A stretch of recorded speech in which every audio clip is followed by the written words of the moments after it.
विपक्षी दलों की बैठक पर बोले संजय राउत, लोकतंत्र बचाने के लिए आना होगा एक साथ। उद्धव गुट की शिवसेना के नेता संजय राउत ने कहा, विपक्ष को देश और संविधान बचाने के लिए आगे आना होगा। उन्होंने बीजेपी के सवालों पर भी पलटवार किया है।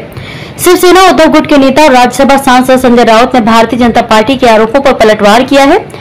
महबूबा मुफ्ती के साथ बैठक पर उठे सवाल पर संजय राउत ने कहा कि नवाज शरीफ का केक काटने हम नहीं गए थे। उन्होंने कहा कि लोकतंत्र बचाने के लिए हमें एक साथ रहना होगा।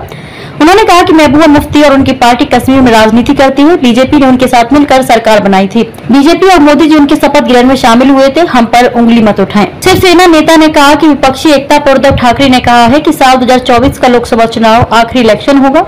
संजय राउत ने दावा किया कि बैठक में उद्धव ठाकरे ने कहा है कि अगर 2024 में सत्ता परिवर्तन नहीं होगा तो यह आखिरी चुनाव होगा। इसलिए लोकतंत्र की रक्षा के लिए हमें विपक्षी दलों को एकजुट रहना होगा और चुनाव लड़ना होगा। मणिपुर हिंसा पर बोले राउत। मणिपुर में हिंसा पर संजय राउत ने कहा कि हमने बार-बार मणिपुर का मुद्दा उठाया है। मणिपुर एक सीमावर्ती राज्य है। गृह मंत्रालय और मोदी जी की सरकार मणिपुर की हिंसा को रोक नहीं सकी। हमारी मांग है कि गृह मंत्री के नेतृत्व में एक सर्वदलीय प्रतिनिधिमंडल मणिपुर में जाए और उग्र आंदोलन करने वाले लोगों से खुली चर्चा होनी चाहिए। उन्होंने कहा कि विधायक हो या सांसद सब भाग गए, सरकार वहां से भाग गई है और सबके घर जला दिए।